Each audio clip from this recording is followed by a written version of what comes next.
মেয়েটাও ভালো না, ওই মেয়েটাও হলো বাজারি মেয়ে। ওই মেয়েটাও প্রতিদিন ভিন্ন ভিন্ন পুরুষের সাথে মেলামেশা করে, ভিন্ন ভিন্ন পুরুষের সাথে মেলামেশা করে নিজেও জাহান্নামের দিকে অগ্রসর হচ্ছে। আমি বাবা দুনিয়ার থেকে বিদায় নিয়ে চলে আসছি, আমি বাবা কেউ একবার দিনের ভিতরে মনে করে না। মুসলমান বুজুর্গ ডাক দিয়ে বলতেছে, ওই জাহান্নামী ব্যক্তিকে, এবার জাহান্নামী ব্যক্তি ডাক দিয়ে বলে, আরে আল্লাহর বান্দা, আমার মেয়েটার সাথে যদি একবার সাক্ষাৎ হয়ে যায় তাহলে আমার মেয়েটাকে একটু খবর পৌঁছায় দিয়েন, সে যেন আমার জন্য ইসালে সওয়াব করে, সে যেন আমার জন্য ইসালে সওয়াব করে দেয়, যাতে করে আল্লাহ পাক রব্বুল আলামিন আমাকে জাহান্নামের আযাব থেকে মুক্ত করে দেয়। আর আমার মেয়েকে জানায় দিয়েন সে যেন ভিন্ন ভিন্ন পুরুষের সাথে মেলামেশা না করে, সেও যেন জাহান্নামের আগুন থেকে নিজে বাঁচে, আমি বাবার জন্য যেন ইসালে সওয়াব করে দেয়। মুসলমান বন্ধুগণ আমার, এবার বুজুর্গ যখন ঘুম থেকে জাগ্রত হয়ে গিয়েছেন, সকালবেলা হাঁটি হাঁটি করে ওই মেয়েটার তালাশে বাইরে হয়ে গেলেন। একদিন, 2 দিন, 3 দিন খোঁজাখুঁজির পরে ওই মেয়েটার সাথে যখন সাক্ষাৎ হয়ে গেল, কিতাবের ভিতরে আসছে আল্লাহর বান্দি এমন অবস্থার ভিতরে সাক্ষাৎ হয়েছে, আল্লাহর বান্দি একটা পুকুরের ভিতরে গোসল করতেছিল। ও মুসলমান, আমি জানতে চাই মেয়েদের পুকুরের ভিতরে গোসল করা জায়েজ আছে কি নাই? জায়েজ আছে। পুকুরের ভিতরে খোলামেলা জায়গার ভিতরে মেয়েদের গোসল করা জায়েজ আছে, জায়েজ নাই। কিন্তু মুসলমান আজকে আমাদের এলাকায় দেখা যায় কি যায় না? দেখা যায় না। আমাদের এলাকায় কিন্তু দেখা যায় অনেক মানুষ নদীর ভিতরে গোসল করে। অমুসলমান, যেখানে নারীদের কণ্ঠস্বর এটা ঘরের ভিতর থেকে বাহিরে যাওয়া পর্যন্ত নিষেধ, এই মেয়েটা নিজের সতীত্বকে, নিজের এই সৌন্দর্যকে কেন অন্য পুরুষকে দেখাবে? আল্লাহ পাক রব্বুল আলামিন এটা মেয়েদের জন্য হারাম করে দিয়েছেন। শুধু তাই নয়, ভিন্ন পুরুষের সাথে যখন কথা বলবে, নবীজি সাল্লাল্লাহু আলাইহি ওয়াসাল্লাম বলেন কর্কশ ভাষায় কথা বলবে, এমন ভাষায় কথা বলবে যাতে ভিন্ন পুরুষ বুঝে নেয় না না না, এর সাথে প্রেমের আলাপ চলবে না, এর সাথে প্রেমের কথা চলবে না। কথা বলেন ঠিক কিনা? কিন্তু যদি দেখা যায় মেয়েটা সুন্দর করে কথা বলতেছে, ভালোভাবে মিষ্টি মিষ্টি কথা বলতেছে, যুবকের মনের ভিতরে অন্য ধারণা চলে আসে কি আসে না? চলে আসে না? ও মুসলমান, অবশ্যই চলে আসবে। কারণটা কি? আল্লাহ পাক রব্বুল আলামিন প্রতিটা পুরুষের ভিতরে খায়েশাতে নফস দিছে। এই খায়েশাতে নফস চাবে অন্য নারীদেরকে আকৃষ্ট করার জন্য। কিন্তু মা, তোমাদের জন্য তো আল্লাহ পাক রব্বুল আলামিন পর্দাকে ফরজ করেছে। শুধু পর্দা ফরজ করেছে তাই নয়, তোমাদের কণ্ঠস্বর যেন পরপুরুষের সামনে না যায়, আল্লাহ পাক রব্বুল আলামিন সেটাও তোমাদের জন্য হারাম করে দিয়েছেন। মুসলমান বন্ধুগণ আমার, আল্লাহর বান্দা বুজুর্গ যখন দেখতেছিলেন মেয়েটা এরকম খোলামেলা একটা জায়গার ভিতরে গোসল করতেছে, কারণটা কি? কারণটা হলো মেয়েটা তো একটা বাজারি মেয়ে। ওই বাজারি মেয়ে যখন গোসল করতেছে, এবার আল্লাহর বান্দা বুজুর্গ ডাক দিয়ে বলতেছে, মা, তোমার বাবার সাথে আমার কথা হয়েছে, তোমার বাবা তোমাকে ওসিয়ত করেছে তুমি নিজে জাহান্নামের আগুন থেকে বাঁচো এবং তোমার বাবার জন্য ইসালে সওয়াব করো। আল্লাহর বান্দি এত নিকৃষ্ট বান্দি ছিলেন। মুসলমান, বাবার এরকম জাহান্নামের বর্ণনা যখন দিল, বুজুর্গ ডাকতে বলতেছে, মা, তোমার বাবা বিশাল বড় একটা জাহান্নামের ভিতরে গ্রেফতার হয়ে আছে, তুমি তোমার বাবার জন্য দোয়া খায়ের করো, তুমি তোমার বাবার জন্য ইসালে সওয়াব করো। মেয়েটা সঙ্গে সঙ্গে ডাকতে বলতেছে, এই যে এক চল পানি উপরের দিকে বুজুর্গর দিকে ছুঁড়ে মেরেছে।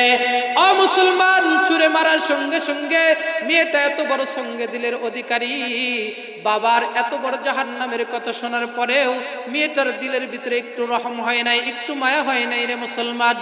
আল্লাহর বান্দি এক চল পানি উপরের দিকে ছুঁড়ে মারছেন, মেরে ডাক দিয়ে বলতেছেন, নাও, আমার বাবার রুহের মাগফিরাতের জন্য এক চল পানি দিয়ে দিলাম। এই যখন দিয়ে দিয়েছেন, আল্লাহর বান্দা মনটা খারাপ করে নিয়ে বুজুর্গ সেখান থেকে চলে আসছে। মুসলমান, পরের দিন রাত্রেবেলা আল্লাহর বান্দা স্বপ্নের মাধ্যমে দেখতেছেন বিশাল বড় একটা জান্নাত দেখা যায়। সুবহানাল্লাহ। শুধু জান্নাত দেখা যায় তাই নয়, ও মুসলমান, ওই জান্নাতের ভিতরে একটা স্বর্ণ অলংকার মুক্ত একটা সুন্দর এরকম একটা হুইল চেয়ার দেখা যায়। হুইল চেয়ারের উপরে একটা আল্লাহর বান্দা বসে আছে। ওই আল্লাহর বান্দা গতকাল যেই বান্দার সাথে সাক্ষাৎ হয়েছিল, ওই বান্দাকেই দেখতে পায় ওই জান্নাতের ভিতরে বসে আছে। সুবহানাল্লাহ। বন্ধুগণ আমার, আল্লাহর বান্দা বুজুর্গ ডাক দা বলতেছেন, ভাই তুমি এত বড় জান্নাতের ভিতরে কেমনে প্রবেশ করলা? গতকালকেই তো তুমি জাহান্নামের ভিতরে ছিলা। আল্লাহর বান্দা ডাক দা বলতেছে, ভাই তুমি আমার মেয়েকে বলেছো আমার মেয়ে আল্লাহর রাস্তায় দান করেছে, আল্লাহ পাক রব্বুল আলামিন সঙ্গে সঙ্গে আমার নামটা জাহান্নাম থেকে কাটা দিয়ে সঙ্গে সঙ্গে জান্নাতে ঢুকায়া দিয়েছে। সুবহানাল্লাহ।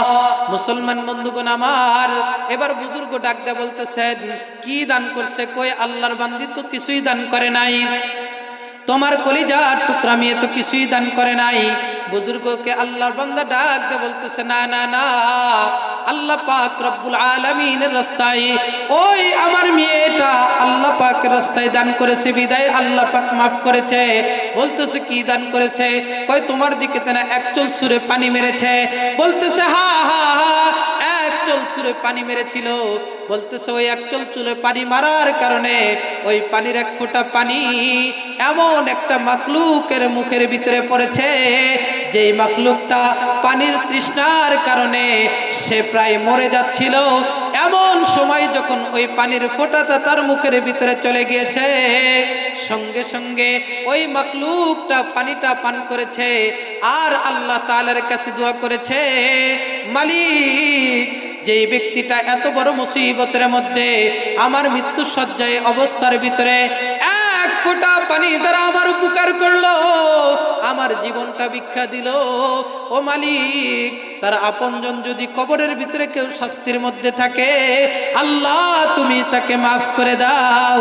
ওই সময় আল্লাহ পাক রব্বুল আলামিন আমার জিন্দেগির গুনাহ খাতাগুলো মাফ করে দিয়ে আল্লাহর জান্নাত দিয়ে দিয়েছেন। সুবহানাল্লাহ। একটু জিকির করি লা ইলাহা লা ইলাহা লা ইলাহা মোহাব্বতে লা ইলাহা লা ইলাহা ইল্লাল্লাহ লা ইলাহা লা ইলাহা লা ইলাহা ইল্লাল্লাহু মুহাম্মাদুর রাসূলুল্লাহ সাল্লাল্লাহু আলাইহি ওয়াসাল্লাম। আপনারা এতগুলো মানুষ, একটু আওয়াজ করা যাবে? আওয়াজ করা যাবে? আশেপাশে যারা আছে তারা যেন বোঝে যে না, মাহফিলে মানুষ আছে। মাহফিলে কি আছে?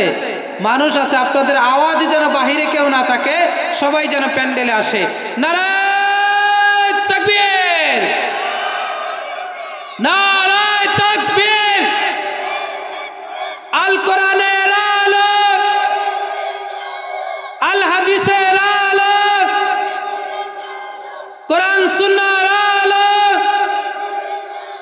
নারায়ে তাকবীর। মুসলমান বন্ধুগণ আমার বলতেছিলাম,